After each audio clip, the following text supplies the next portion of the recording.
be patient, buckle up. I've got a couple of great things. Yesterday I was dancing around a topic.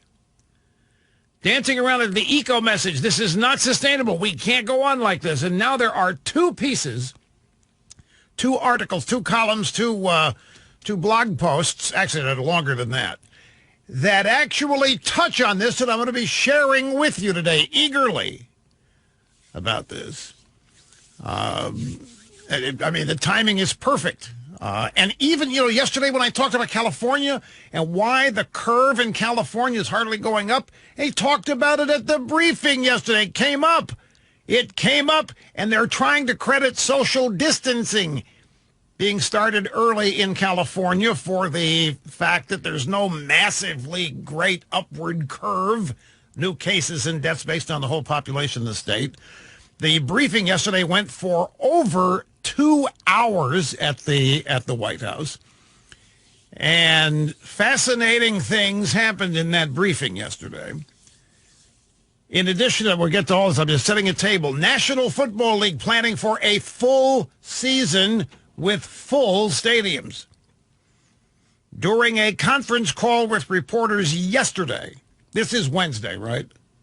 Right. And I just want you to know, I have not yet attempted any more viewing of Tiger King. You guys told me that once I started, I would not be able to stop, that it was sick, it was depraved, it was whatever. I wouldn't be able to turn away. So I come here and tell you, I barely got through the first episode. You say, you got to get to episode 3. Episode 3, you told me the first day that I'd be hooked on episode 1.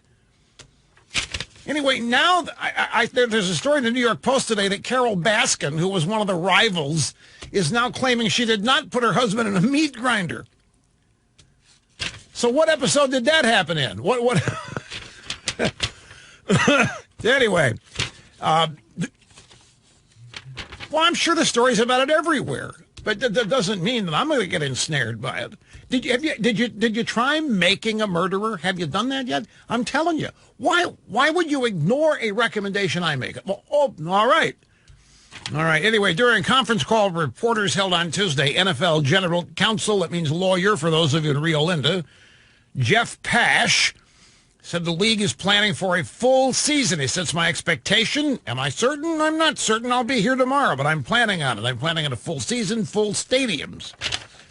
Well, that would, preseason, the NFL starts in August, so we will see. Ladies and gentlemen,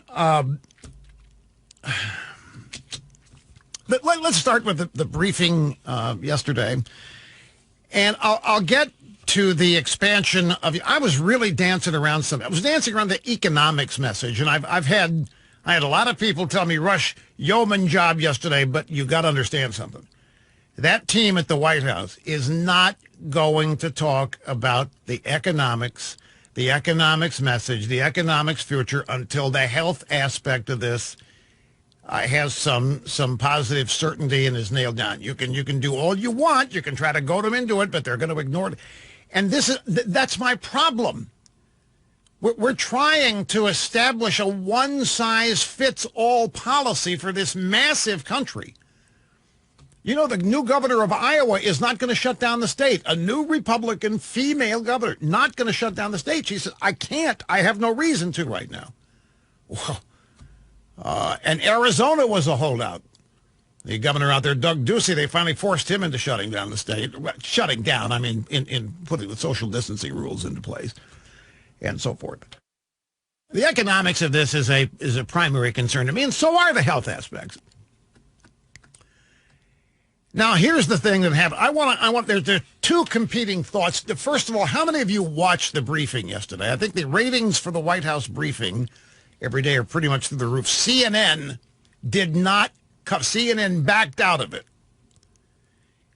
That briefing yesterday was chock full, whatever you thought of it, it was chock full of more information and data, which is what everybody wants, than you can get anywhere else in this country. And none of the networks covered it. Fox was the only one that covered it because they're living in this illusion that they are Trump rallies. Let me ask a question. How many press people get to ask Trump questions at Trump rallies? 0. He doesn't face any media grilling or any questioning during rallies. These are the furthest thing from how many times did Dr. Fauci and Dr. Birx show up and start talking about their models at Trump rallies? Doesn't happen. How often does Pence show up to do anything other than introduce Trump? How many times is FEMA? Where, did you have an endless parade of corporate CEOs who are showing their determination to work together to keep the American supply chain up and running? Things happen at Trump rallies. It's absurd that these are continuation or extensions of Trump rallies.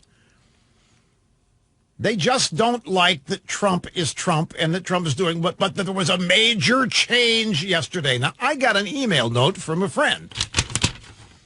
Hey, Rush, why aren't reporters at the White House briefings wearing masks? These briefings demonstrate remarkable transparency. Trump's team's doing a phenomenal job.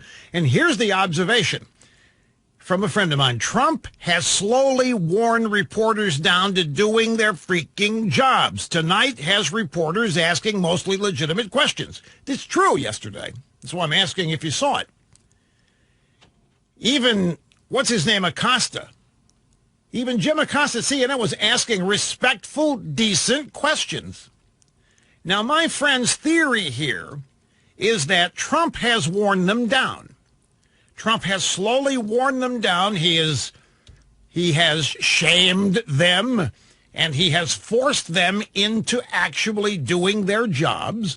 And when they did their jobs and when they were asking responsible, decent questions rather than gotcha things, Trump responded in kind. He responded with right answers, correct answers, respectful answers. He didn't rip them to shreds. He didn't call them fake news, didn't do any of that.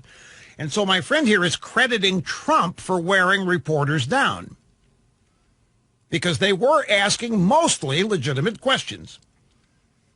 Americans want relevant information. They're getting it in these briefings. And by the way, these briefings don't have any sugarcoating.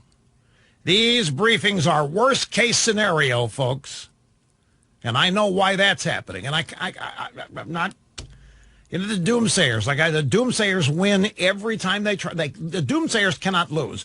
And so now we got this $2.2 million death or 2.2 million death figure that is irrelevant and yet still being used. Now the 100 to 200,000 deaths have been up to 240,000 deaths.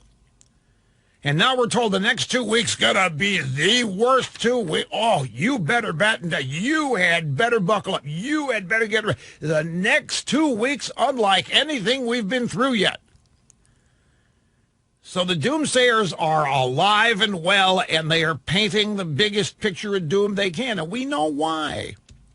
There are multiple reasons why. A, to prep people. I mean, we'll give them the benefit of the doubt.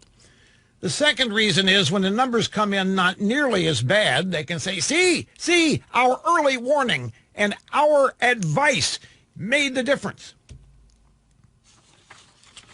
So that 2.2 million figure is not going to go away.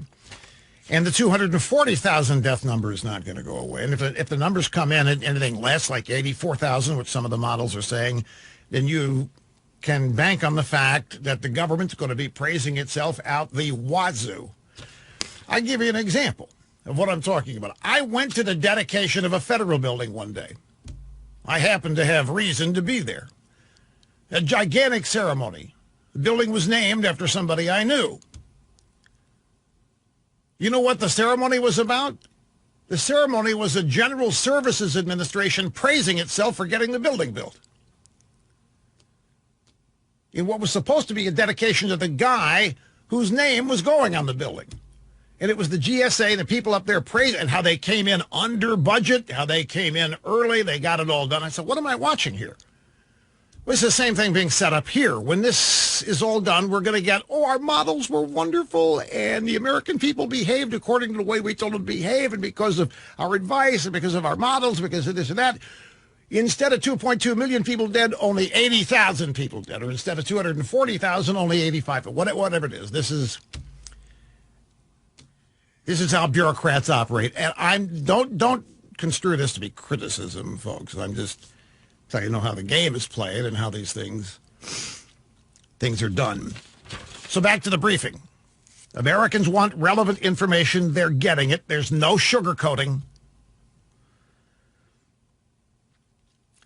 And I wouldn't say there's any panic either. Trump has put some really brutal numbers and fatalities out there. He hasn't minimized anything. And he's now personalizing it. He's saying that he knows a couple people who have healthy people, never had a thing in the world wrong with them. And they're in a coma. They're in a coma, he said. His friends are in a coma. Now, hold on to that because it's relevant to what's coming next. My friend writes in the note, Trump has not surrendered to the health experts. He's not surrendered to the media. Trump is determined to get ahead through hard work, creative problem solving, leadership in action. And tonight we're hearing a little bit more about the problem model. Okay, so that's my friend's take. Mr. Snerdley, did you watch the briefing yesterday? You didn't. Oh, geez. Brian, did you watch you didn't watch. Dawn, did you watch? Did you, is this your take that Trump is wearing down the reporters, that finally the reporters are treating him with respect and asking decent questions? Well, that's not how the media sees this at all. Grab audio soundbite number 8. Listen to this. This is Jim Acosta. This is Trump's number one, not enemy, but foil in the White House press corps. This guy is disrespectful. This guy has done nothing but disrespect Trump for 3 years. Trump lets him in now and then just to be able to criticize CNN and call him fake news. So last night is after the briefing.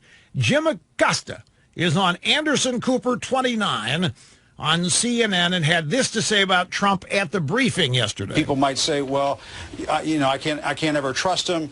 He's a phony and so on. People may say that. But Anderson, I have to tell you, sitting in that room that close to him, I've never seen President Trump like this. And I think to some extent he is scared right now, Anderson. And we could all feel that in the room. People may not believe the president when he says any of this. And you and I have been, pretty critical of him from time to time. This was a different Donald Trump tonight. I think he gets it, Anderson. So Trump is scared, folks. Trump is scared, and that's good. Oh, yeah, that's good. You know why that's good? Because now Trump is not acting invincible. Trump is acting vulnerable. Trump is acting like he might be ready to admit that he's made a mistake here or there. Trump is scared, and that means we can get Trump. And that means we can portray Trump as somebody who's not invincible and all-powerful and all-confident and dealing with this. John Harwood, New York Times, PMSNBC, CNBC, everywhere. He's been everywhere. I don't know why he doesn't stay any place, but he goes everywhere. He tweeted about Trump's presser from last night. This is the most effective job of communicating President Trump has done during the crisis. The most effective job, that briefing last night, because Trump was scared. Because Trump finally gets it. Because Trump finally realizes he can't do anything about this. Because Trump finally realizes that he is vulnerable. Trump realizes he can't be Trump and fix this.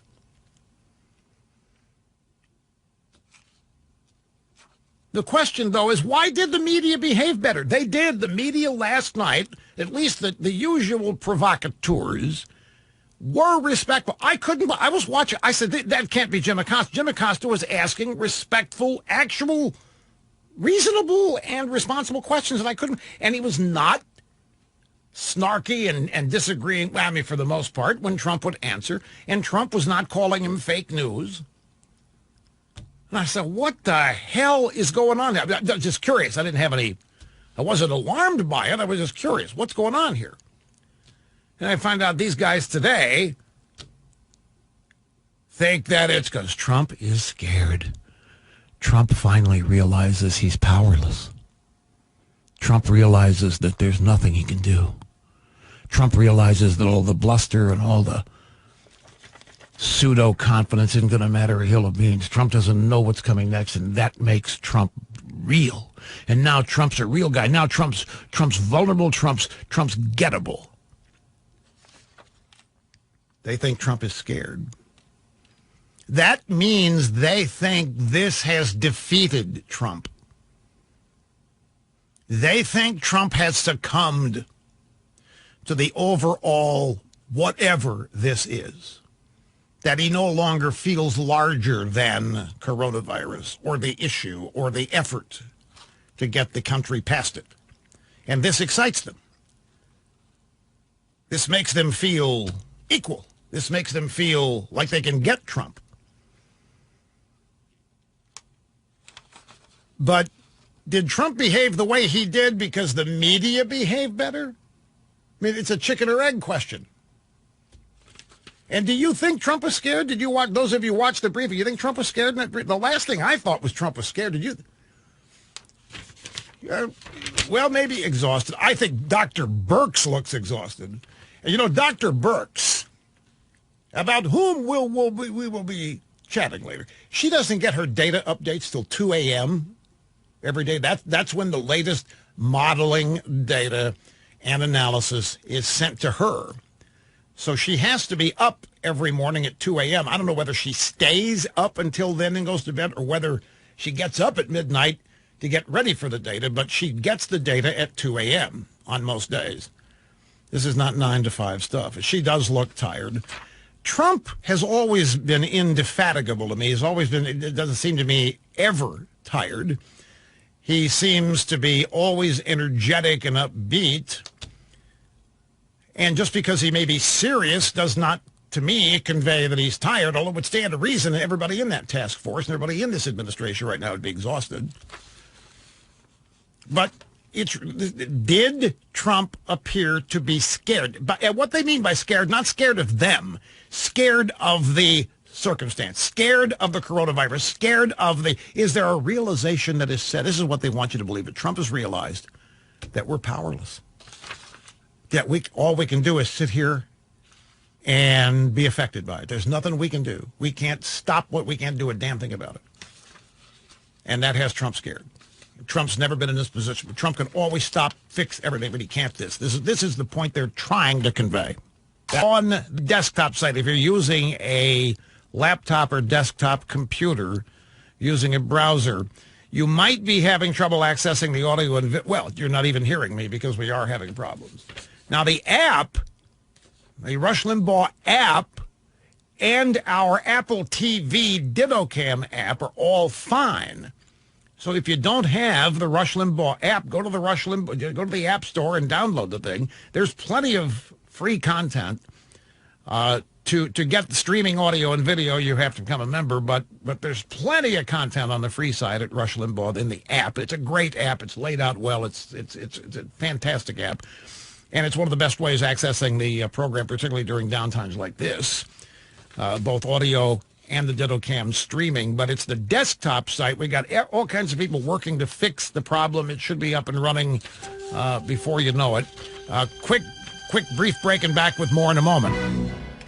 They're never right. They even admitted this.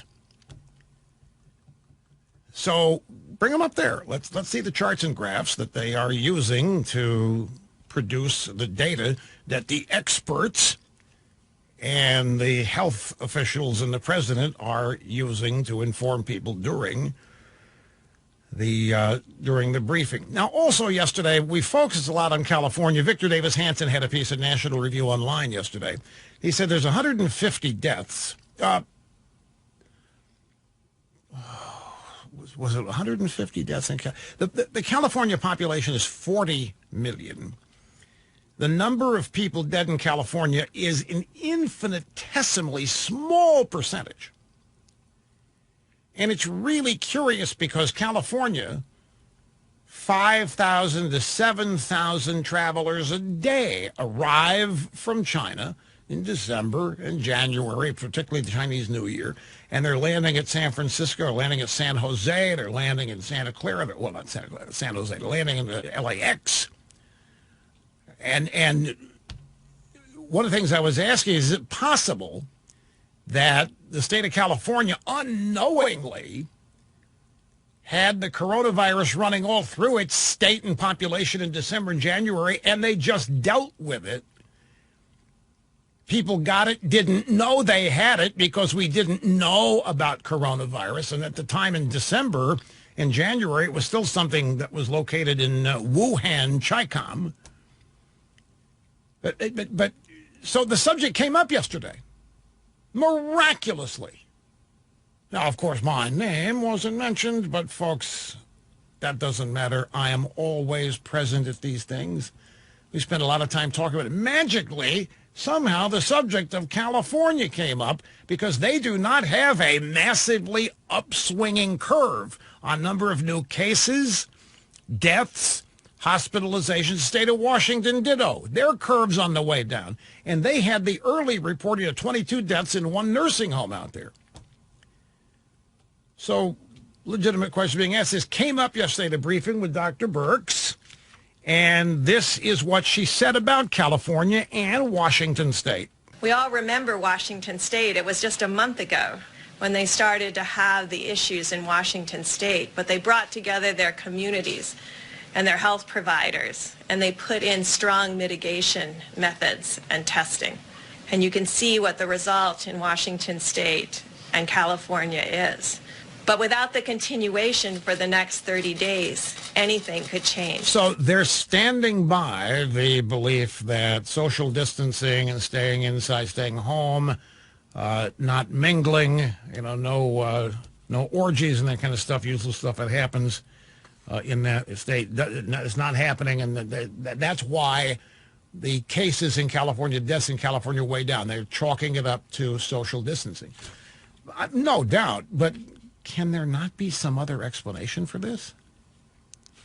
But look, mitigation is mitigation is it. That's what they're going to stick with. That's what everything on the line here. Mitigation is the way we're going to deal with this. Whenever there is any success anywhere, they're going to chalk it up to mitigation, meaning social distancing and staying home and not mingling with people. Here's the governor of California, who was on CBS this morning today with Anna Werner. His name is Gavin Newsom. Question: what does the data about California's cases say to you? It's too early for me to judge it, but the reality is the state was quick to move on social distancing. As a consequence, I think some of those early actions may prove fruitful. Times everything, every hour, every minute of every hour, every day is a day we're never going to get back. Every single day is the opportunity to save lives. And so that's what we have bought here in California. And that's what I'm currently focused on, not the models. I want to prepare for the worst. Well, that's what the models are.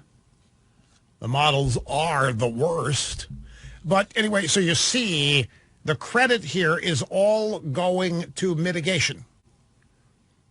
And again, that word mitigation simply is a substitute for social distancing, mitigation strategies. How do we mitigate the spread? How do we stop the spread? And so, well, we don't come in contact with each other. And that's what they're chalking up as the primary reason for the relative success compared to other places in California, state of Washington. Quick time out. Your phone calls are coming up. As promised, hang on. Yesterday, I do not think he was scared at all. I think he ceded to the experts. He knew that dire news would come out. I think he went with it. And I think Trump is going to trump Nancy Pelosi and the rest with his infrastructure bill. He knows a bill's going to come forward. But this time I believe it's going to be his bill. And let them try to not pass it. Can I ask you, I'm going to react, I'm going to answer, and I agree with you that Trump is not scared. I'm going to tell you why in a minute. But you bring up this infrastructure bill. Can I ask you, you're a consumer out there. You're an American citizen. You're in the middle of all this. You're watching. You just cited it. You're praising it. Would you explain to me, when the U.S. economy is shut down, how the hell we're going to do anything on the infrastructure? Could you explain this to me? I agree with you, Rod. First of all, I'm not for any bill that just passed with what's in it, to tell you the truth. I think he's using infrastructure bill. Will it go forward? He knows it's not going to go forward. It's a play. I'm going to put it out there. They're not going to want it. They're not going to want it, Rush. He knows that. I think it is going to go forward, and I think it is going to happen. Really? I can't tell you. Okay. Trump has wanted to do this since day one. Right. He's embarrassed of the state of the bridges and the tunnels in New York, where he used to live. And they are in bad shape. I'm just asking the perception. Here we are. We're in an economic shutdown. We're in the process of shutting down a $22 trillion economy, and here comes the president talking about an infrastructure bill. Oh, when? How? Restaurants aren't even open. What do you mean infrastructure bill? I know it's a long-term project, and I know he's putting Democrats on the spot with it, and he's daring them to say no way on it. We're not even going to talk about whether we have the money for it or not. That doesn't seem to be a factor in anything anymore. So, but I can understand if the economy were back up and running and, okay, we're going to start now rebuilding the infrastructure, but we're purposely telling people to not work. We're purposely telling people, stay away from your job. Don't do anything. There's no economic activity going at bare minimum, food chains, supply chains for, and now here comes it. On the surface of it, face it, it's just a gigantic disconnect. And yet you didn't see it that way. You think it. You're looking at it politically. No wrong answer here. Don't misunderstand. No, I get it. I just think that I trust his instinct for some reason, and I trust his play, so to speak. And I'm not disagreeing with you at all. You got to go to work to have an infrastructure bill, and I believe he's putting us back to work no matter what after the 30th. Well, do you know that construction projects are considered essential, and they're still happening out there? Mm-hmm. They're still building the stadium, SoFi Stadium in Los Angeles, still building it.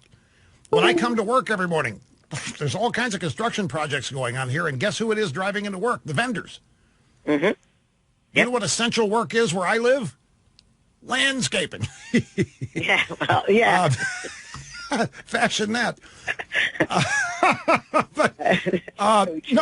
If construction work is going on, the point is he could do an infrastructure bill right now under the current restrictions. But I think he wants them to deny something. See, I just think maybe I'm wrong, Rush.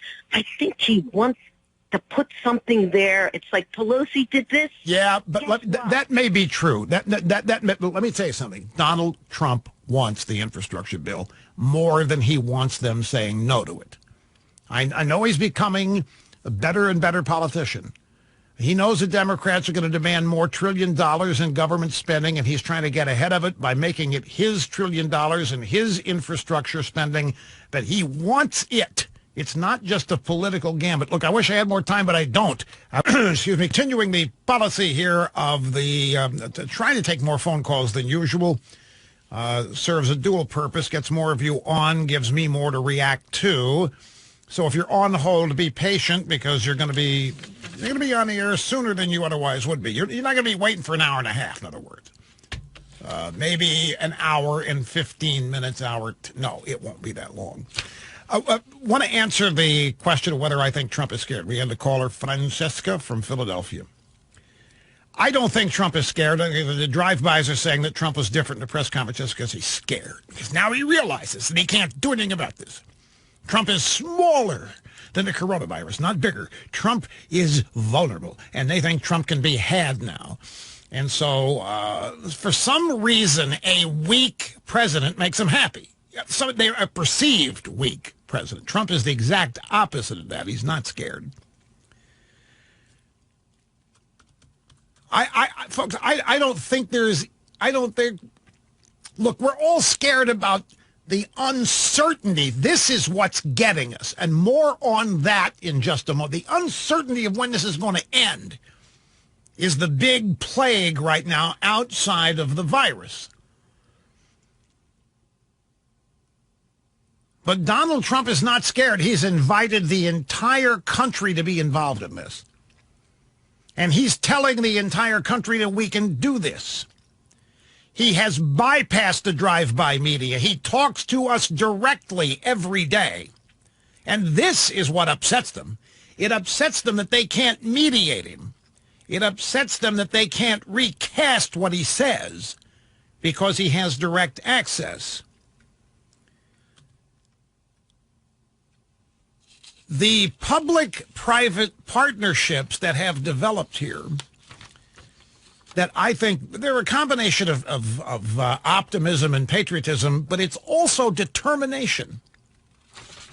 You know, Andrew Cuomo occasionally does some things that are well done. And he just put up a slide during his briefing of Winston Churchill. And Winston Churchill, and I'm going to paraphrase the quote, Winston Churchill said, doing your best doesn't matter. Doing your best is not what's going to get it done. Doing your best is irrelevant. Doing what's necessary is the key. And I don't think that is a distinction without a difference. I think it's a profound difference. I'm doing the best I can. Oh, let's give you an A for effort. It's a little hand applause here. He's trying his best. Doesn't matter. What if your best isn't good enough? Everybody has to do what's necessary. Doing your best doesn't guarantee anything. It's good for plaudits. It's good for participation trophies, but it doesn't accomplish as much as doing what is necessary. And in Trump's world, you do what is necessary.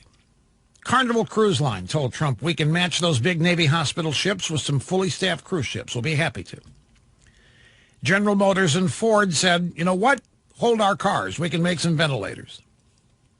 We'll be making cars by next week again. Construction companies. Here's some masks for the medical staff. And in fact, construction work is some of the work that is not shut down.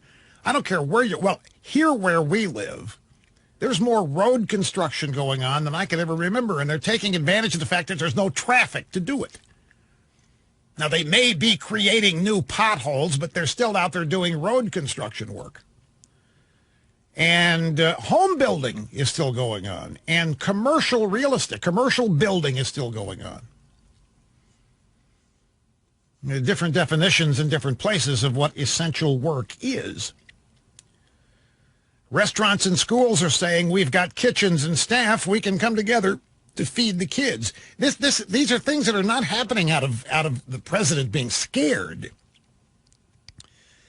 These things are happening because the president is motivating and bringing people in and making them part of the effort. Everybody wants to matter. Everybody wants their life to have meaning. It's part of the, I believe, part of human creation. It's certainly part of the human existence. Everybody wants to matter. That's why some people drive electric cars. They think they're saving the planet. That's why some people eat vegan. They're saving cows. It's why some people go out there and do whatever they do, because they think they are saving something.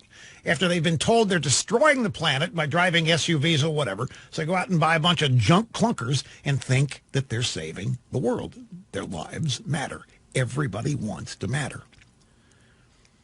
Trump is harnessing that desire, that everybody wants their life to have meaning and everybody wants to matter. And I don't think that it's the result of Trump being frightened or being afraid. How many of you are in depression because the baseball season hasn't started? How many of you in depression because there wasn't any March Madness basketball tournament? A lot of people thought they couldn't get along without those things, but guess what? Apparently people are getting along without those things.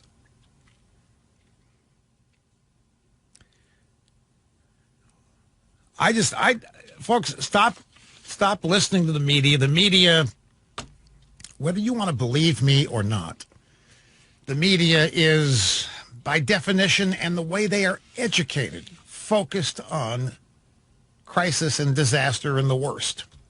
You add the political component of their hatred for Trump to that everyday way they go about doing their jobs, and you've got constant negativity.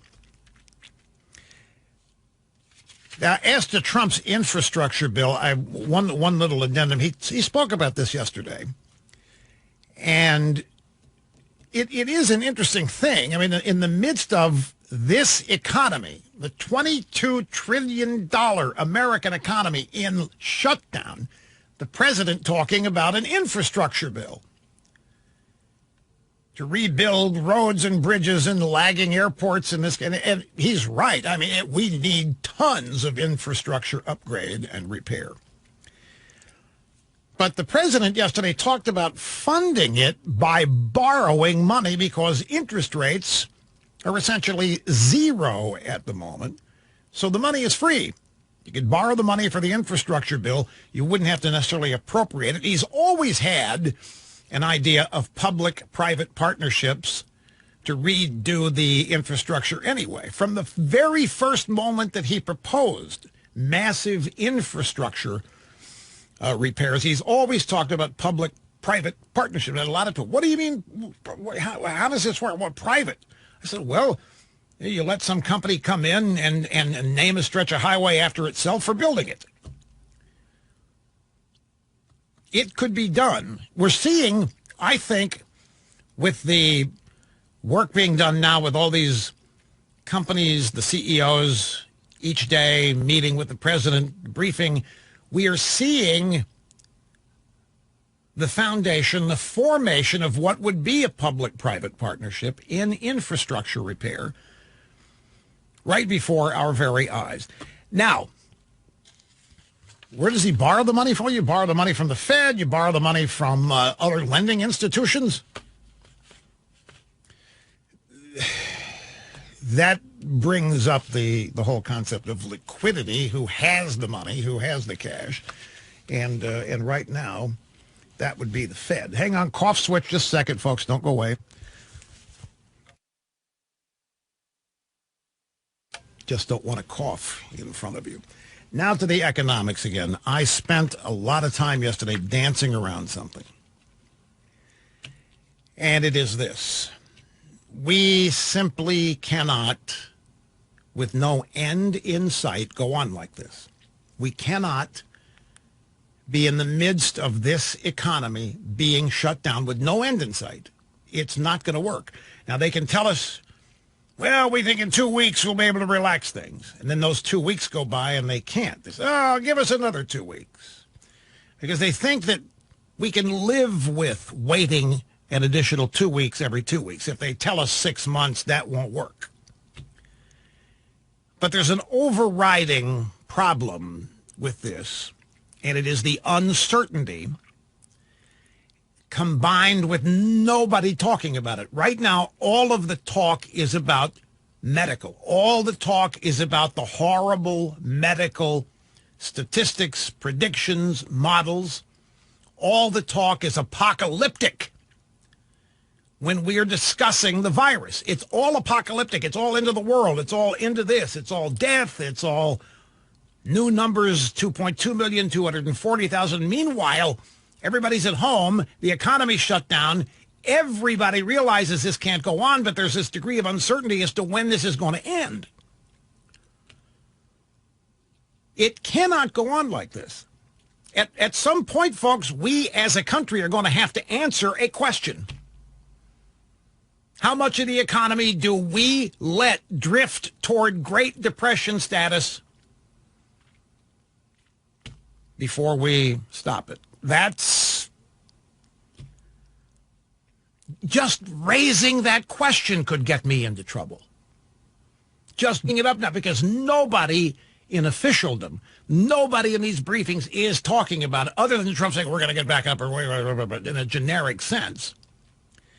So I have a couple pieces here I want to share with you. Excerpts. Ben Domenech, the founder of The Federalist, has a piece, headlined, "We are following a one-size-fits-all coronavirus strategery right into a Great Depression." Well, I saw this today. I said, right up my alley. It's exactly what I was talking about yesterday.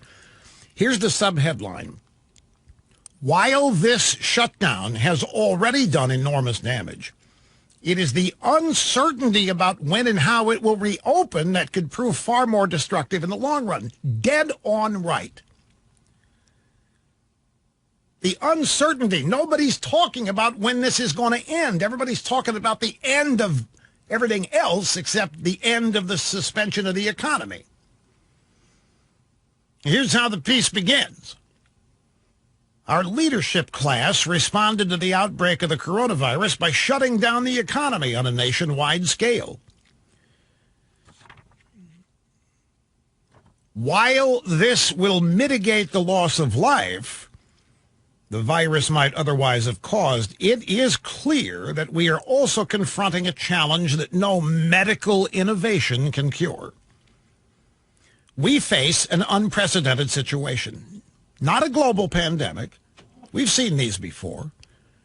We face a modern capitalist economy that turned itself off for potentially more than 60 days on purpose. This is exactly my point. What are we doing?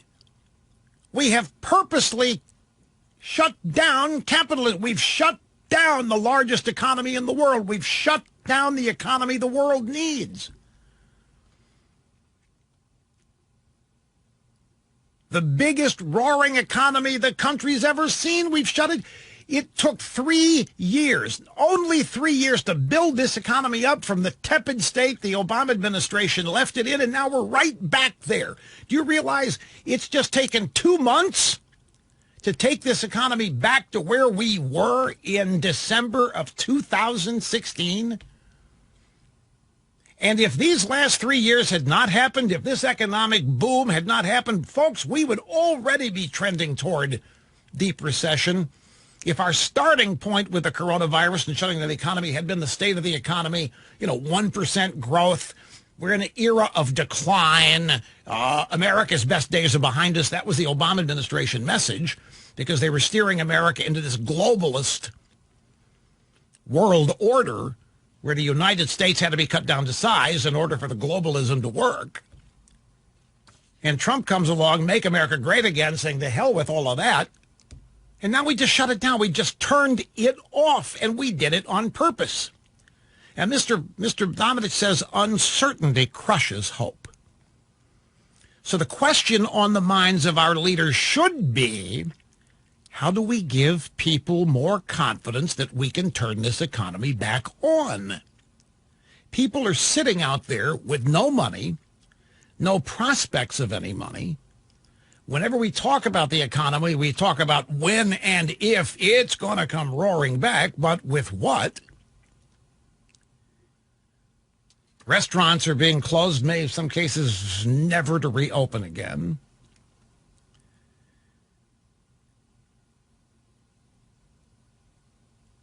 Where is the hope? Where is the confidence that we are going to start back? I mean, the news today, Wimbledon can't. Wimbledon's in July, for crying out. Don't you watch Wimbledon on the 4th of July, and then when the breakfast at Wimbledon or whatever it is?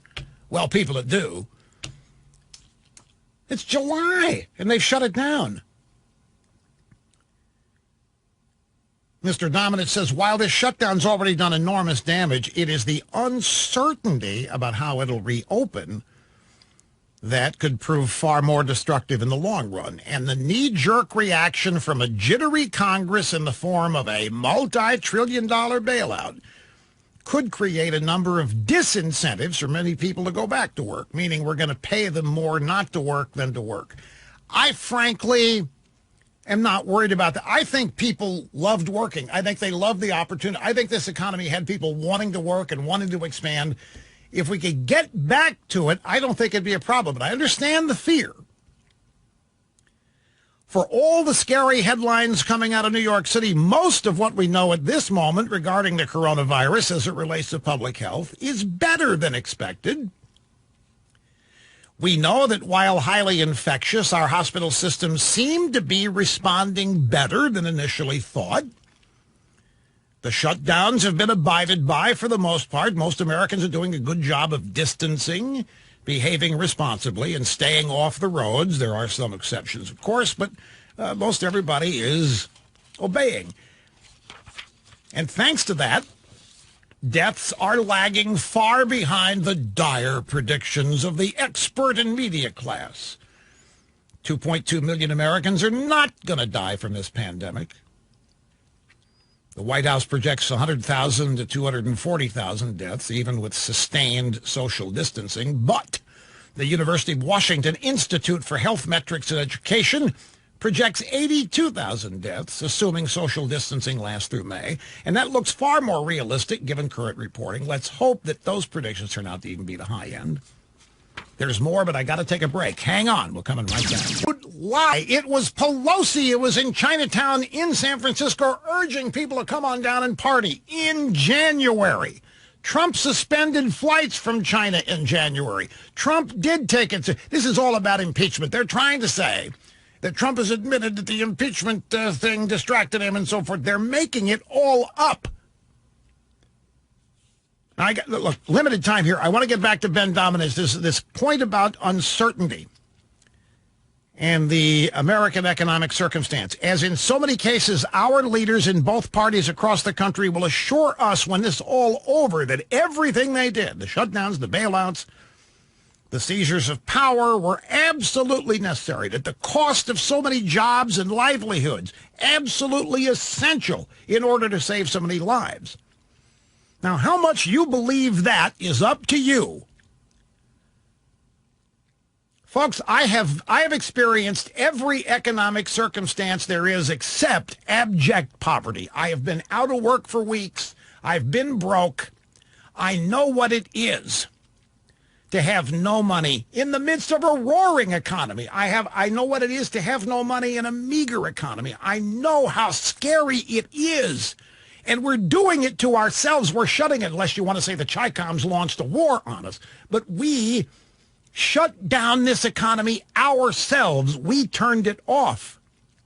The real tax, the real stress on everybody right now is uncertainty, economic uncertainty, uncertainty about the danger of the disease for their family, uncertain about whether the hospital will be able to take them, uncertainty about whether there's even going to be an economy to come back to. There's no need to totally shut down the U.S. economy here. Dominich at the Federalist today, and the headline of his piece, we're following a one-size-fits-all coronavirus strategy right into a Great Depression, meaning we don't need to be shutting down a whole country. This is just his theory, and his theory basically, it dovetails with exactly what I was talking about yesterday, this whole notion of uncertainty that all we hear is further shutdowns, can't go here, can't go there, can't do that, but there's no talk about when it ends.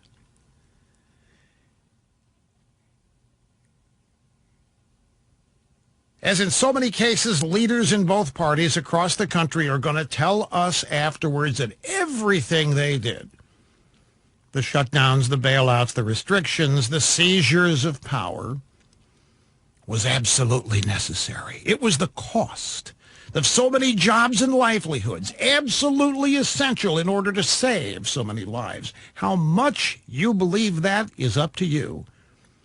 But for now, the real tax on everybody's nerves, what's making everybody on edge, is uncertainty. Americans are uncertain about the danger of the disease for their family and loved ones. They're uncertain about whether the hospital will be able to take them. They're uncertain about whether they'll have a livelihood or job or career to go back to once the government lets them out of their homes. They're uncertain whether their kids will ever go back to school. They're uncertain whether they should wear a mask even.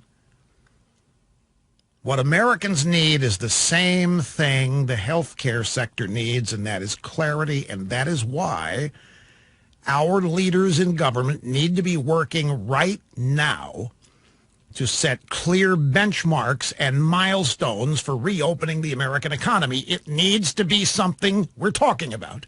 It needs to be something that people can see, the light, the end of the tunnel, whatever. The end of this, the reopening of the U.S. economy, needs to be something real that people can look down the road to and see. You don't want to look down the road and see nothing. That breeds uncertainty, and it breeds confusion. It breeds depression. Now, admittedly, setting these benchmarks isn't going to be easy, but 2 new roadmaps for reopening have been put forward, one of them by Ezekiel Emanuel, University of Pennsylvania, another one Scott Gottlieb, and others from the American Enterprise Institute. Now, the key aspect of the AEI suggestion is that counties or states pay attention not to the virus as a national entity, but to the situation of the virus on the ground where they are, in their local communities, as they move through phases of reopening. Now, that's easier said than done. Nobody's saying that this is easy. Don't misunderstand me. But I'm talking psychology and attitude here. There needs to be some sign. There needs to be some indication people are thinking about it. The American people need to know that their leaders regard it as an urgency to get this economy back up and running. That's how people live. In this climate, any politician or businessman who wants to step up and say we have to get back to work or risk far more long-term damage is putting his head in the media guillotine. And that is exactly right. This is one of the problems. Anybody who comes out, I'm a guy on the radio, I can say this. Domenech writing his piece can say it. But if somebody in the task force goes out there today and says, if somebody in business comes out and says, you know what? We got to get back to work. We're risking long-term debt. Boy, are they going to be hit. The media is going to cream them for insensitivity, not caring about how many lives are lost. But it is a reality that cannot be ignored.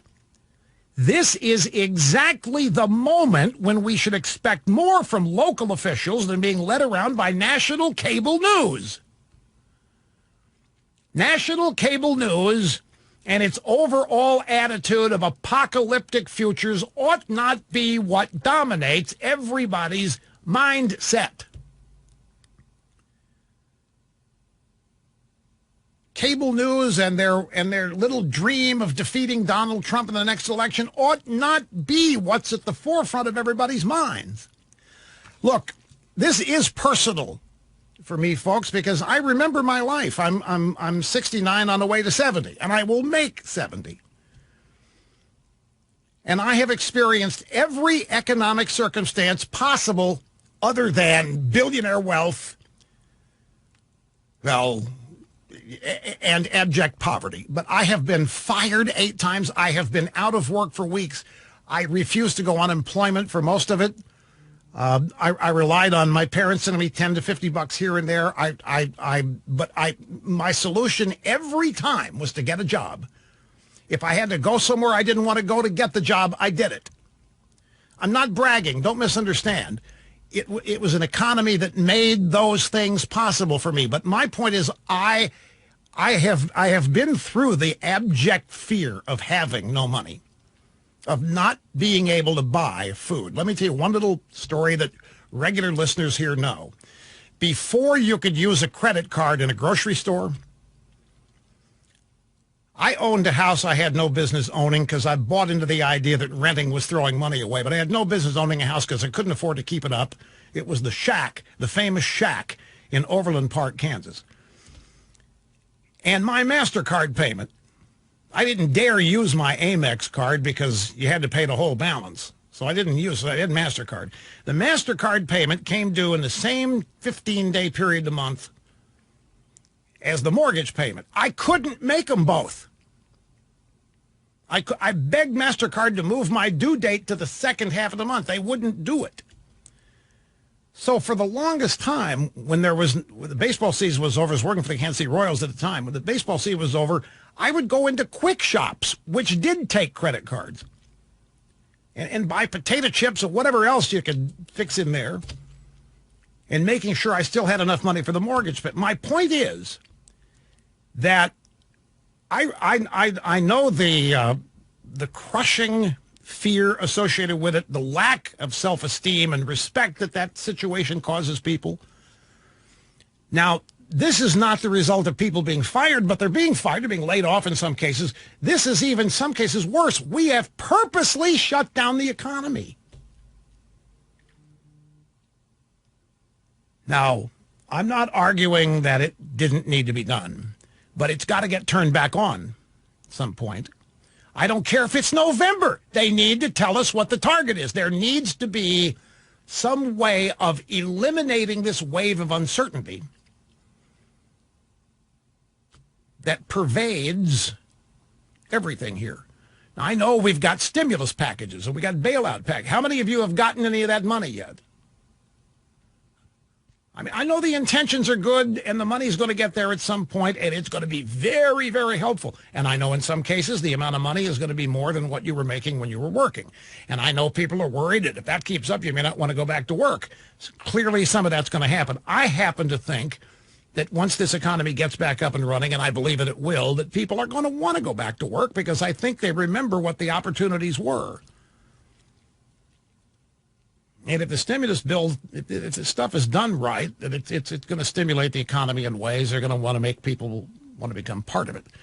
And there will be all kinds. If, like this, the NFL lawyer, Jeff Pash, said that the NFL is planning for a full season, full stadiums, if that were to happen, that's going to be a big upper. Anything that is an indication of a return to normalcy is going to be a huge upper.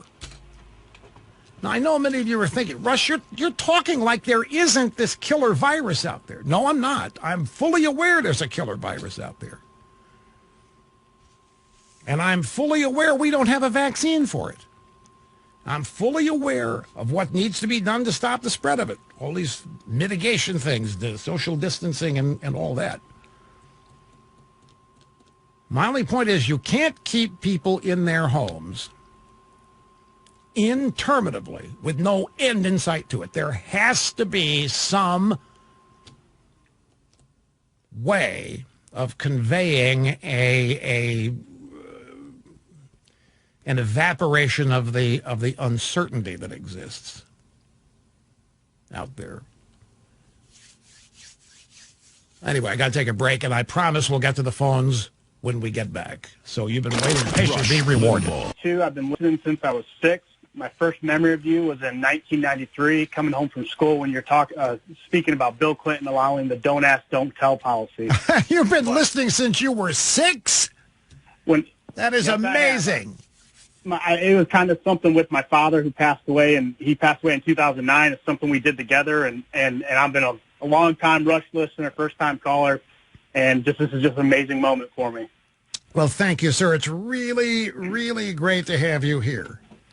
In high school, I used to be made fun of because at lunch I'd go out to my car and listen to you instead of sit in with everybody else. So,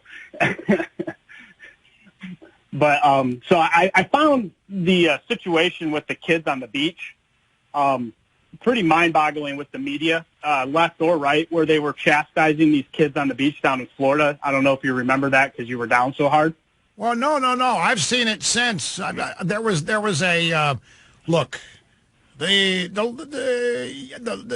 town website where I live is chiding people for being on the beach, for standing too close together while their dogs are pooping. I mean, you wouldn't believe it. I've seen it all.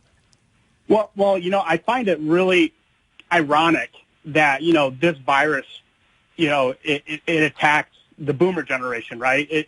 That's the most susceptible generation to this virus. And everyone gets on their soapbox and preaches about these kids on the beach out there partying, throwing morals to the wind, getting drunk. But yet the generation that's complaining the most about it is the generation that was in Woodstock out there having sex in the open, doing drugs.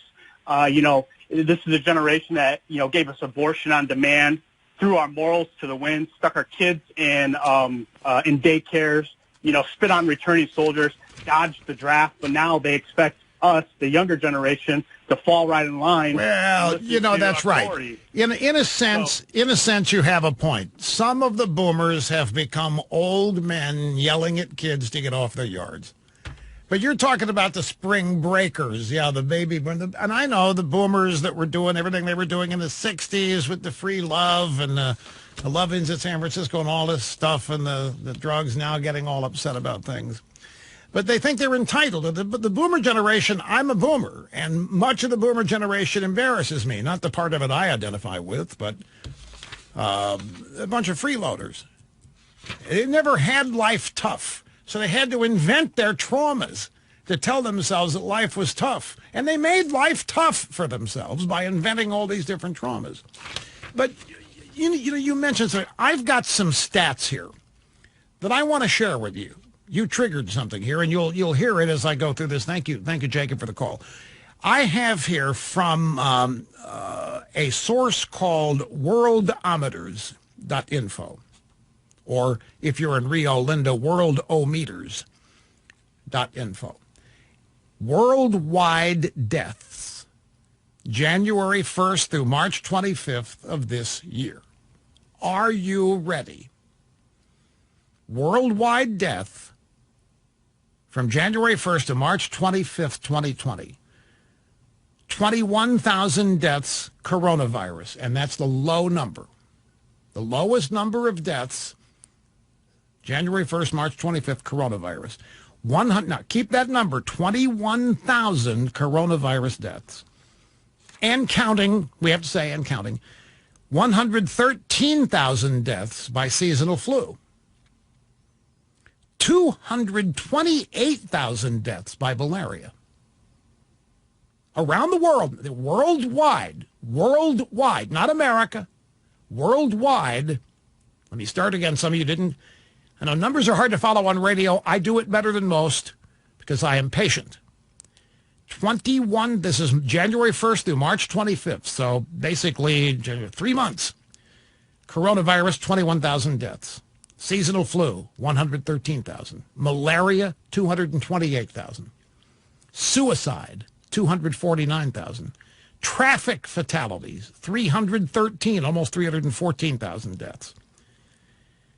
HIV AIDS, 391,000 deaths. Alcohol-related deaths, 581,000. Smoking-related deaths, 1,162,000. Cancer deaths, 1,909,000 deaths. Deaths attributed to starvation, 2,382,000 deaths. And death by abortion, 9,900,000. In the first 3 months of this year, January 1 through March 25th.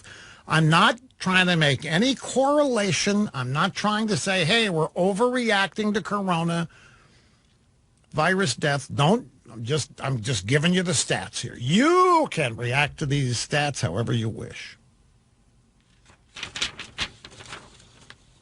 21,000 coronavirus, 113,000 flu, 228,000 malaria, 250,000 suicide, 313,000 traffic, 390,000 AIDS, 581,000 booze, 1,162,000 smoking, 2 million cancer, 2,300,000 hunger, 9,900,000 abortion. Throw the abortion numbers out. I'm not trying to be provocative here.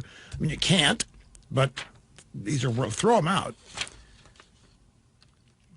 You still have some really shocking, because we even talk about, we got suicide hotlines. We try to teach people to drive safely. We do whatever we do with HIV AIDS. We tell people to drink responsibly, tell people not to smoke, try to devise cancer treatments. We try to feed people, but anyway. All right. We've reached that point in time, folks. Another obscene profit break. Be right back. Listen. All this. Issuesinsights.com has an editorial today. And the headline, the title of the piece, Coronavirus confirms that the Democrats do not understand economics. Let me just give you some pull quotes here. Bernie Sanders' rant is typical of most, if not nearly all, of today's Democrats. Their view of profit is that it is an evil that must not be allowed. Well, this is at odds with what we know. Profits are necessary to human lives. When profits are not being pursued, an economy can't develop. We can't all work for non-profits and expect to move forward. How Democrats are unable to understand that the potential to earn profits is what drives companies to make life-saving, life-enhancing drugs is a modern-day mystery. No, it's not. It's not a mystery why Democrats oppose profit. The Democrats oppose capitalism. Capitalism to them is the root of all evil because it's the epitome of unfairness, you see. It's the epitome of inequality. It's the epitome of racism, bigotry, and homophobia. Capitalism is the evil of all evils. Socialism is the answer. Communism is the answer because nobody gets laughed at. Nobody ever loses. Nobody's better than anybody else. Nobody has any more than anybody else. And there's no competition. And so there's no hurt feelings. And the people that run the show have all the money. They've got everything in the world they need, and they bleed everything else dry until everything goes south like Venezuela or Cuba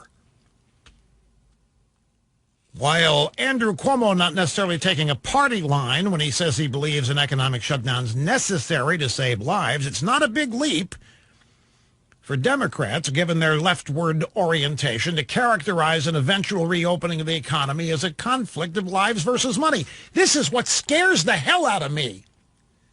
The idea of reopening the economy during this, the Democrats are going to oppose it, and they're going to pitch it as lives versus money. You know, when we went to kick Kuwait, or kick Saddam Hussein, Iraq, out of Kuwait, they said, you can't do this. This is blood for oil. The free flow of oil at market prices is what allows everybody to eat in this country and the world. The free flow of oil at market prices is the bedrock foundation of economic activity. And look how cheap oil is now because of the arguments going on between Saudi Arabia and Russia. 99 cents a gallon gasoline. You realize what a big tax cut equivalent that is? It is huge in terms of people having more disposable income elsewhere. But this is what bothers me, folks. The Democrats are going to pitch this as lives versus money, and they're going to do their best to make sure this economy stays shut down because that's the fastest way they think to beating Trump. And the people in the Democrat Party urging this have got their money. Feinstein, Pelosi, they're uber wealthy. They're not going to be hurt nearly as much as other people by this.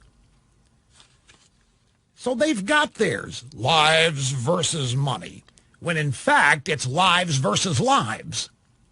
It's not lives versus money. Money is not an enemy of lives. Money is not an enemy of life. But to the modern day Democrat Party and media acolytes, it is. And then there's the foggy thinking of the Washington Post. And that means we're still talking about Democrats. The Washington Post tells us the coronavirus recession is exposing how the economy was not strong as it seemed. Utter BS. If it weren't for this economy having been roaring for 3 years after Trump was elected, and I'm not even saying that to give Trump credit for it. Don't misunderstand. The fact can't be denied that we had the lowest historic unemployment ever. We had GDP growth rapid. We had more people working than ever before. Wages were going up. If that hadn't happened and then the coronavirus hits, God knows where we would be right now. If we hadn't had this cushion to lose and fall back on. But it is utterly frightening that it only took 2.5 to 3 months to wipe out 3 years of economic gain. That scares the heck out of me, my friends. For you, I want a great country. I want everybody doing well. My attitude is that everybody in this country has the opportunity to succeed and prosper, and I want them to do so to the best of their ability. And it's being denied people right now. And the Democrat Party and the media are one of the major impediments. And this coronavirus recession is not exposing how weak the economy was. It's quite the contrary. It's the age-old problem. Democrats and the media think government is the source of wealth, that government can create high-paying green jobs out of nothing. You know what the truth is? We're going to have a stimulus package of $2.3 trillion. Do you know how much money that is? You can't fathom it. You can't imagine how much $2.3 trillion is, and it's not enough to support anybody for longer than 2 weeks. The government cannot provide, nor can the government create an economy that was providing anywhere near like the American people were being provided for or like the American people were creating. It just can't be done. Ours is a $22 trillion economy, and that's not the result of government growing and government, well, government's a part of it. It's 19% of GDP, 19 to 22%, but the media is not doing it, and the Democrats are doing everything they can to reorient people's thinking once again to thinking government's the source of wealth, government's the source of fairness, government's the source of freedom, government's the source of rights. None of that is true. That's why the longer this goes on, the more worried I get about it.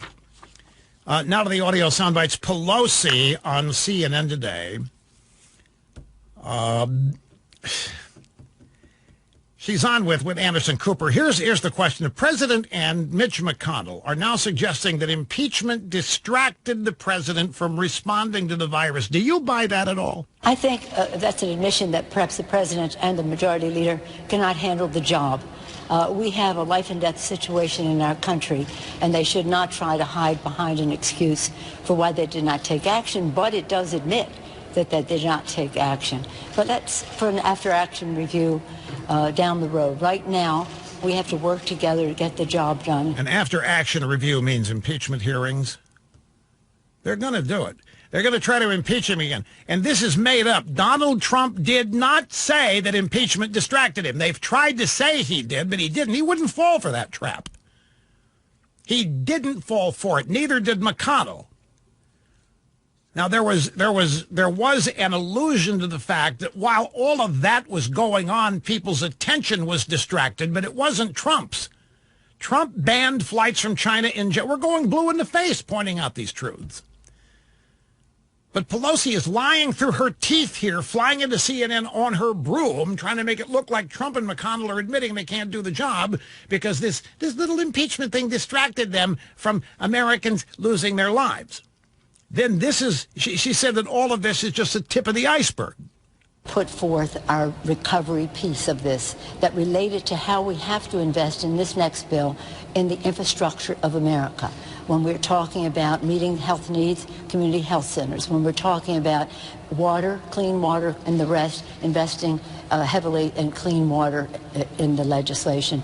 And when we're talking about broadband, when we're talking about all that means in teleeducation, telemarketing, telemedicine, the list goes on about how dependent people are now on the internet, and we have a big investment in broadband to address underserved areas, rural or inner city. She doesn't even know what she's talking about. She's talking here about stuffing a bunch of stuff into Trump's infrastructure bill, as though somebody's opposed to clean water. We need the Democrats in there investing in clean water, because I guess some people are opposed to it, which is what they have wanted you to believe. Broadband, internet. Everybody knows we need the internet up and running. The electricity grid cannot go down during all of this. I just want to remind everybody, this is February 24th in San Francisco. This is Nancy Pelosi in Chinatown in San Francisco. We should come to Chinatown. Precautions have been taken by our city. We know that there's concern about tourism throughout the world, but we think it's very safe to be in Chinatown and hope that others will come. Come on down. The coronavirus, not a problem. It's safe in Chinatown, February 24th. She's out there claiming Trump got up to speed late. Trump had already shut down flights from China by the time she is urging people to come to Chinatown, February 24th. Let me grab some calls before we have to take the break. This is Greg, South Williamsport, Pennsylvania. Thank you for waiting, sir. Hello. Hey, thanks, Rush, for taking my call. Last night during the task force update, they were talking about models and all the numbers they had, the 100 to 240,000 deaths. What was interesting was Dr. Birx keeps referencing a University of Washington model that closely models theirs, and that actually has 40 to 160,000 deaths, not 100 to 240,000. I'm wondering if maybe Fauci has been able to push his will on both Dr. Birx and the president on this, and maybe they're not even sharing this information with the president. Try to be a little bit more clear. You think that you think Fauci is prevailing in presenting the worst case scenario when the others don't want to present the worst case scenario? Yeah, that's correct. Because what was interesting was Dr. Birx had slides from the actual model that she keeps referencing. Yeah, she got beat up by the media when she presented some pretty good figures in her models. She had to do a 180 to keep the media off her back. That's the way I interpreted it. Right. It's intriguing that they used that model to show everything that they were doing, plus going forward, and that future mitigation would push it down. But it's almost like she's not allowed to say what she wants to say.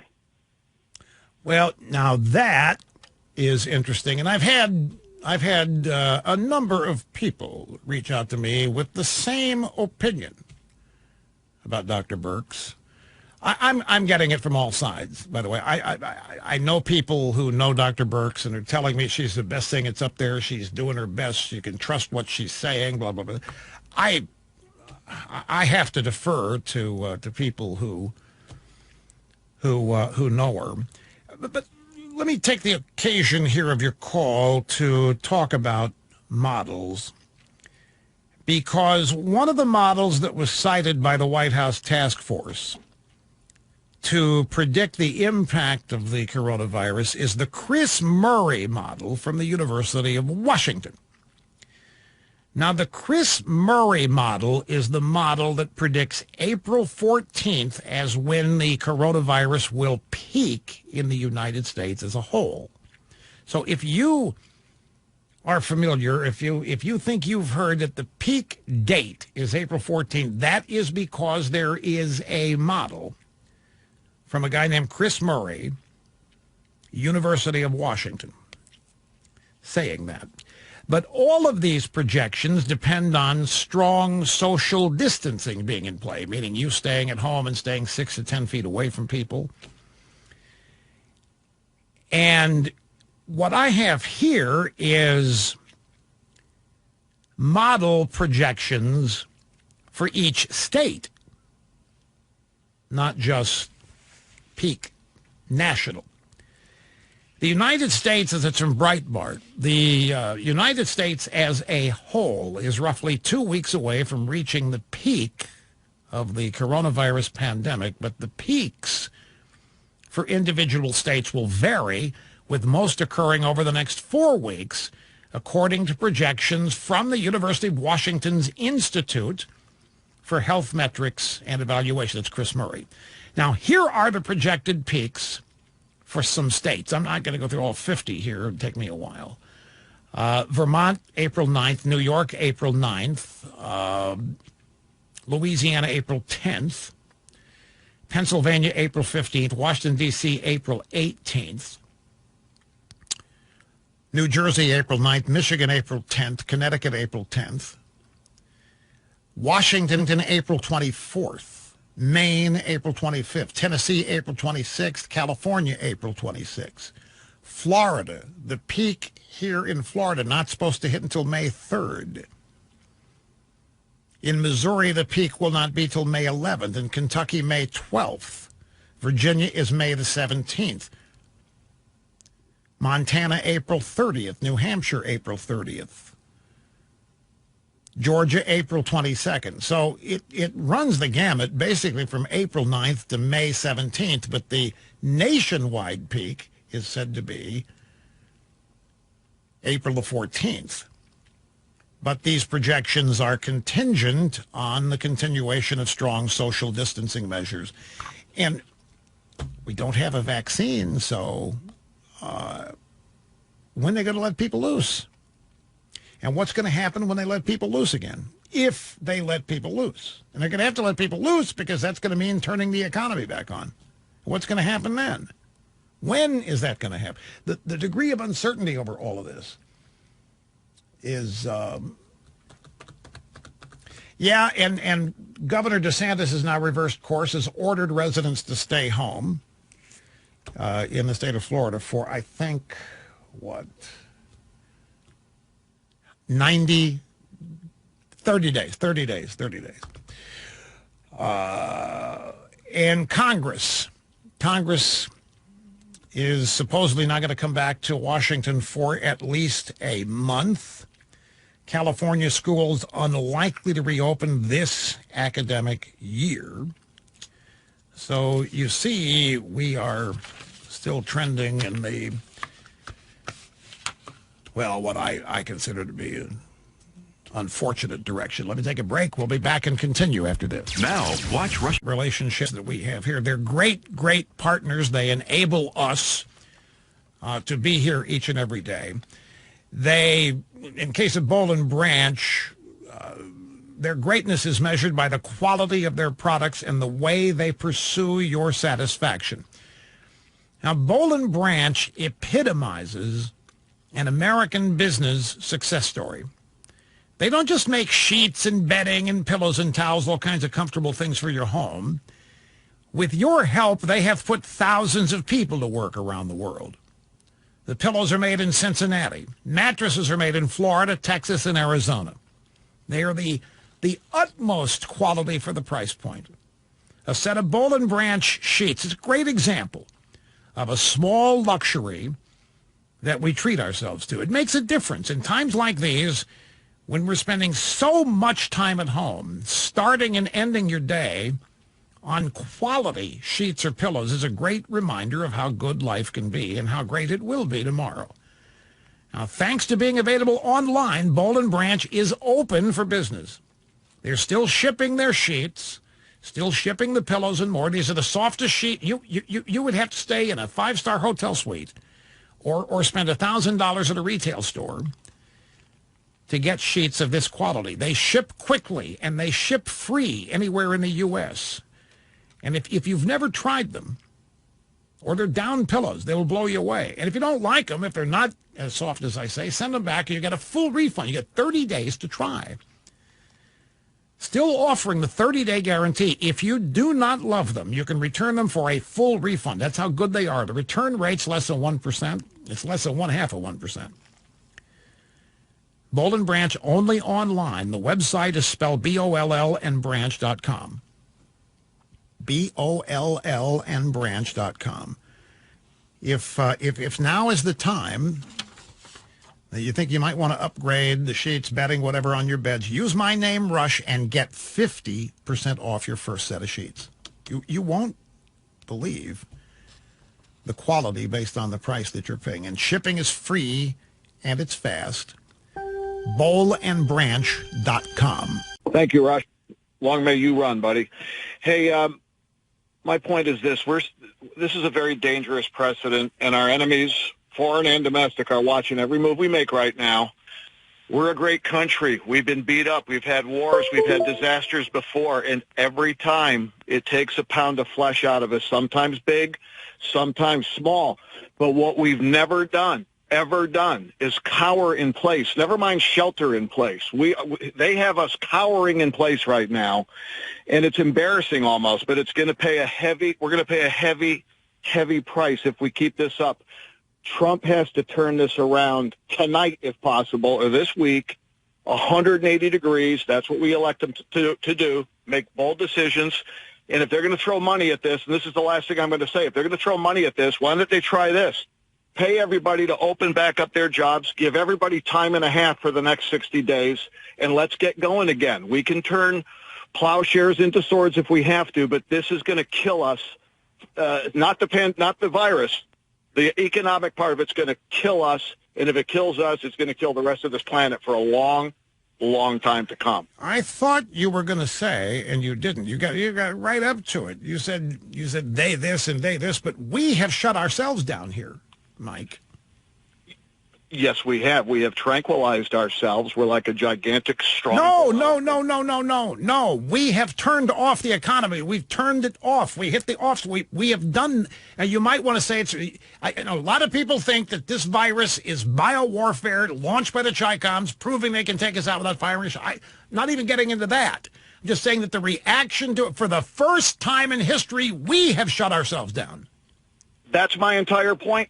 Rush, the virus will go away. The economic fallout's not going to go away. Every day that we keep going like this, shut down, the economy shut down, we're adding a month or 6 months to the disaster that's going to come after this anyway financially. We're already into it. We're going to have to eat that sooner than later. But they've got to get us all back to work. I'm working right now. I'm lucky. I'm in an industry that works and we're doing great. But he's got to stop listening to these people and make a strong decision to say, open up the companies. We're going to pay you to go back to work. Your employer will pay you. Do whatever it takes to get everybody back. I hear you. You're singing my song today. It's not so much that, it's the uncertainty of if or when this is ever going to happen that people are having to deal with. If there were an end in sight, then it'd be a little easier psychologically to deal with. There's no end in sight. And they're not talking about it. And I have been told, I had very, very, very good friends, supporters listening yesterday said, Rush, appreciate what you're trying to do, but you got to understand something. They're not going to touch this economic stuff until the medical stuff has been dealt with. They're not going to do it. You can beat yourself up and you can pound your head against the wall, but they are not going to start talking about the economy and reigniting the country until this medical stuff is dealt with. You can do all you want. So you better hope and pray that whatever happens is we come up with a medicine, a series of medicines. We're going to come up with some kind of test, some, you know, in Japan, just to, you can go anecdotal. In Japan, they're not sequestering anybody. They're just making everybody wear masks, and they've shut nothing down. Everybody's wearing masks, and they're going to work, and they're doing things, and they haven't had to shut anything down. Everybody's wearing masks. Now, we don't have enough masks for everybody to wear masks. We don't even have masks for the medical professionals. But something has to happen to enable us to treat the virus and work at the same time. Right now, we're in an either-or circumstance, and that, I mean, Mike, I know what you're saying. That can't go on indefinitely. It just can't. Here's Roland in Houston. Roland, you're next. It's great to have you on the EIB network. Hi. Thank God that you're here behind the golden mic to bring us back to ground earth. 2 quick points. First, on your theory or your wonder as to why California's numbers are so low, relative to New York, I believe the difference is the mass transit. You have 5+ million a day in New York versus a couple 100,000 at best in California. Second point, and most importantly, addressing your concern about everyone's lack of understanding of what's going to be the result of all of this chaos, and your uncertainty concern as well. I believe if Trump took the position that going forward, we should be obligated to tell the states, tell the media, tell everyone, including the CDC, to report the flu effects every year when it comes to deaths. And we have zero impact on the economy despite all of these absolutely related deaths taking place. I appreciate your opinion. Thanks. Well, I was one of the early, shall we say, leaders in informing people of the swine flu back in 2009 and 2010. Those numbers are astounding. Let me see if I don't have them in front of me. There were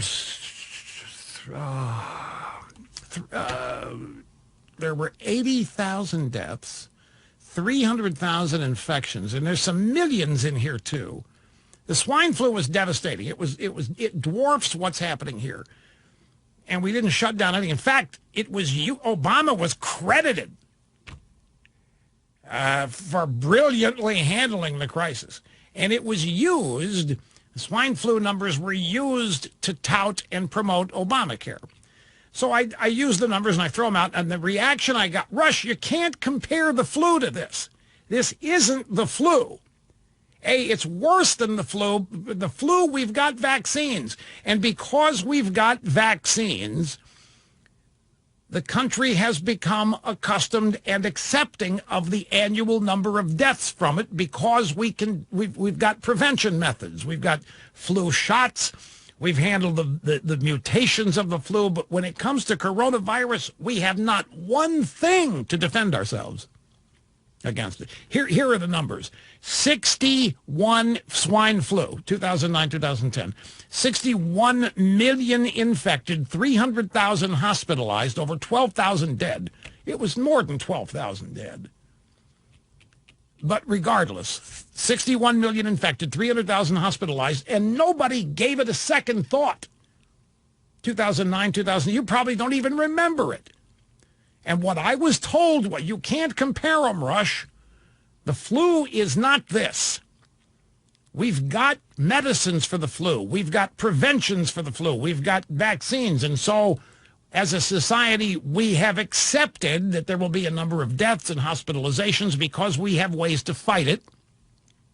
And the flu kills specific, elderly people with pre-existing conditions and make them susceptible to it. But this, we have not one defense to it except staying home.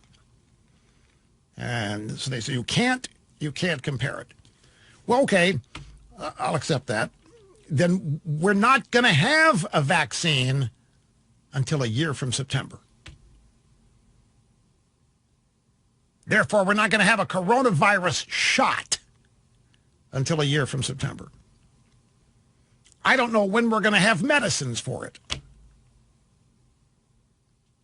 We supposedly do now. There's a, I can't remember the name of it, but I was reading earlier today, there's an erectile dysfunction drug that is being shown to be effective. They've tried it. There's a clinical trial of an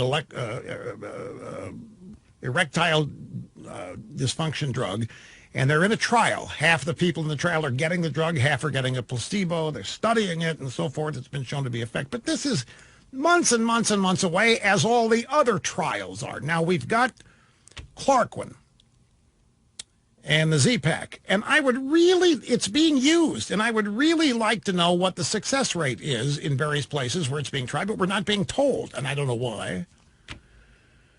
And I don't want to speculate as to why.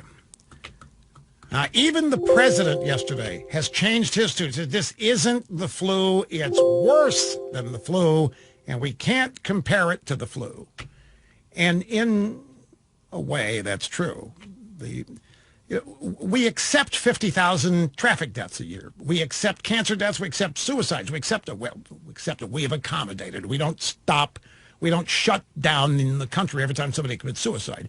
We don't stop the country when somebody gets the flu or gets hospitalized with or dies from it. And it's because we've just accepted it.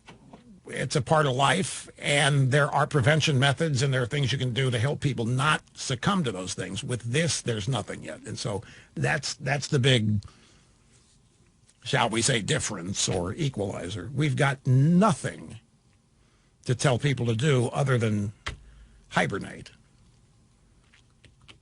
Got to take a break. Back with more after this. Burglars like to hit when nobody's there. The bad guys that break into homes really prefer that you are away. They much prefer to do their work unnoticed. Now, while you're at home a little more than normal, it's an ideal time to install your own home security system from Simply Safe, because the day's going to come where you're going to leave home. We all know it's going to happen. We just like to know when. Things will return to normal. You'll be off again. You'll be leaving home unattended for the same number of hours and your days that you did previously. Simply Safe has revolutionized home security. They've done it by doing one thing, taking wires out of the whole. You cannot imagine the amount of complexity removed by taking wires out. I mean, every sensor on a door and a window in a home or in a condominium or apartment, every sensor has to have a wire run to. The wire has to connect to something. Wire has to connect to the base station. You realize how long it takes to install that? Site surveys come out. Sometimes you have to beat up walls and take out walls to run the wires behind the. What a mess. And then if there's a fault in one of those sensors, you got to track it down, replace maybe the wire. You take the wires out of this and you have removed all of the complexity. You have made it simply safe. No technician is needed to install this. You put the sensors where you want them. Doors, windows, glass break, motion detectors, HD cameras. You can do it in an hour. Millions of families have done this already, and they have adopted the 24/7 monitoring, which is when the cops get called if there's a break-in. That's only $15 a month. Look at this. You got time now. Go to simplysafeusa.com. They're throwing in a free HD camera to add to your system if you happen to pick it up this week. And you get a 60-day money-back guarantee. You got 2 months to try this. And if it doesn't meet your satisfaction, they'll refund all your money when you send the stuff back. SimplySafeUSA.com is the website. It is one of the greatest examples of tech innovation happening to improve the quality of life. I cannot stress how much taking wires out of a home security system takes so much of the complexity out. And if if a sensor goes bad at any time, just put the new sensor in. You don't have the fault. You'll know which one it is. You won't have to trace it with wires, replace wires, construction projects, or any of that. It is a huge, huge thing. SimplySafeUSA.com is the website, and no promo code is needed. Here's Eric in Margate, New Jersey. Great to have you with us, sir. Hello. Hey, Rush. How you doing? Good. Great. Thank you. The reason I called, I was telling Bo, listen, I don't want people to take me wrong. I'm here in South Jersey. I'm 2.5 hours from New York City. I'm 2 hours basically from North Jersey. I got about 38 cases of corona in my county. And I was telling Bo, I said, if I could go to Sam's Clubs, BJ's, Walmart, Target, Home Depot, and my local grocery store and keep my distance, why do they got to close up these other department stores then? Can't we all go in there and keep our distance there too? Well, because people have to work closely together if the store is open. And it's harder to maintain the 6 feet social distancing if there's hustle and bustle of retail crowds. That's the thinking, I guess. Like in the depots, they're letting 50 people in at a time in a Home Depot. And there's a line outside, and a friend of mine was complaining about how close they were in line. 50 people in at a time at the Home Depot. Before all this, you mean? No, this is what's presently going on now. Oh, they're letting 50 people at a time in? Yes, but you have to wait outside in line to, go in. But a good friend of mine says the people they're all close together waiting in line talking to each other. So my whole point is, aren't these department stores too, though? So can't we maybe open up some of the other department stores and keep our distance? Let me tell you this. As I understand it,